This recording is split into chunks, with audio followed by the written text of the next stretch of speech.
Good afternoon, welcome back to my channel Rimi expo. তোমরা কেমন আছো? আশা করছি তোমরা খুব ভালো আছো আর সুস্থ আছো। আজকে ডে 3, 21/1/2024। দেখতেই পাচ্ছ এখন ভাত খেতে বসেছি। আমি সকাল থেকে ব্লগটা করতে পারিনি, তার কারণ আমার খুবই শরীর খারাপ ছিল। কাল রাত থেকে একদম বমি আরে করেছি, তার জন্য। আর একটা পরিবেশ থেকে অন্য পরিবেশে এসেছি, সেই জন্যই হয়তো হবে।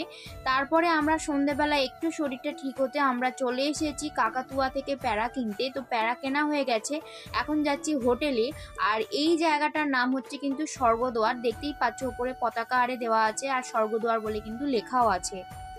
কাকিমা আরে এবং ট্যুরে যারা এসেছিল আমাদের সাথে, আজকেই কিন্তু সবাই পুরী মন্দিরে গেছিলো পুজো দিতে। যেহেতু আমি যেতে পারিনি, তাই তোমাদের সাথে আমি কোনো রকম কিছু শেয়ার করতে পারিনি। আমার শরীরটাও খারাপ ছিল, আমি কিন্তু দুপুরবেলা ঘরেতে ঘুমিয়েছি, তার জন্য শরীরটা একদম ফিট হয়ে গেছে।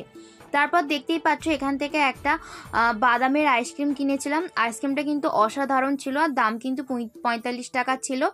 আমরা 4 জন খেয়েছি, ভাইয়ের জন্য নিয়ে গেছিলাম, ভাই আসেনি। আমি, কাকিমা, জেঠু খেলাম। আইসক্রিমটা কিন্তু দুর্দান্ত ছিল। আর এখন দেখতেই পাচ্ছ সন্ধেবেলা কত মানুষের আগমন, কত মানুষ কেনাকাটা করতে বেরিয়েছে, কত মানুষ ঘুরতেও বেরিয়েছে।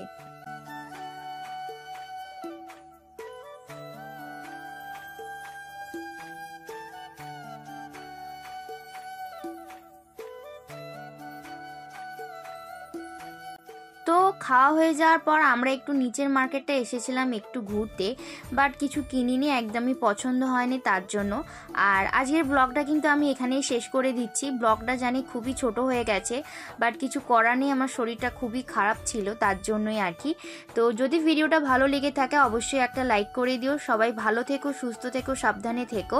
আর চ্যানেলটাকে কিন্তু অবশ্যই সাবস্ক্রাইব করে দিও।